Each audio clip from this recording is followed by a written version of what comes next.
সকালে প্রধান উপদেষ্টা ডক্টর মোহাম্মদ ইউনূসের কার্যালয়ে অনুষ্ঠিত হয় অন্তর্বর্তী সরকারের উপদেষ্টা পরিষদের বৈঠক। পরে ফরেন সার্ভিস একাডেমিতে উপদেষ্টা পরিষদের বৈঠকের বিস্তারিত তুলে ধরেন প্রধান উপদেষ্টার প্রেস সচিব শফিকুল আলম ও প্রধান উপদেষ্টার বিশেষ সহকারী ফয়েজ আহমেদ তৈয়ব। সম্মানিত সহকর্মীবৃন্দ, আপনাদের সবাইকে সালাম এবং শুভেচ্ছা জানাই।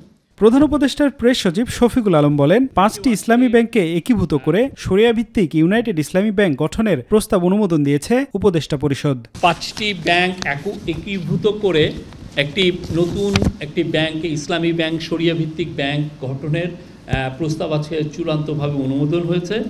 5 সিকিউরিটি ইসলামী ব্যাংক, গ্লোবাল ইসলামী bank PLC, union bank PLC, Exim bank PLC, social ইসলামী ব্যাংক পিএলসি। এই ব্যাংকগুলো একীভূত হয়ে এটার একটা নতুন নামে এই ব্যাংকগুলোর একটা নাম হবে। সেটা অলরেডি 2টা নাম প্রস্তাব করা হয়েছে। একটা হচ্ছে ইউনাইটেড ইসলামী ব্যাংক, এটা বলা হয়েছে, আর একটা হচ্ছে সম্মিলিত ইসলামী ব্যাংক।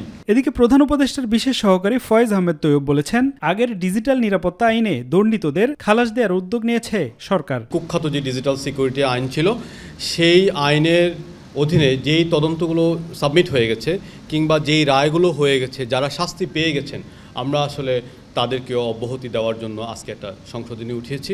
আমি মনে করি যে এর মাধ্যমে আওয়ামী লীগের যে ডিএসের যে নিপীড়ন, এই নিপীড়নের শতভাগ সমাপ্তি হবে। বৈঠক থেকে ব্যক্তিগত উপাত্ত সুরক্ষা অধ্যাদেশ 2025-এর চূড়ান্ত অনুমোদন দিয়েছে উপদেষ্টা পরিষদ। আফজাল হোসেন, মাই টিভি, ঢাকা।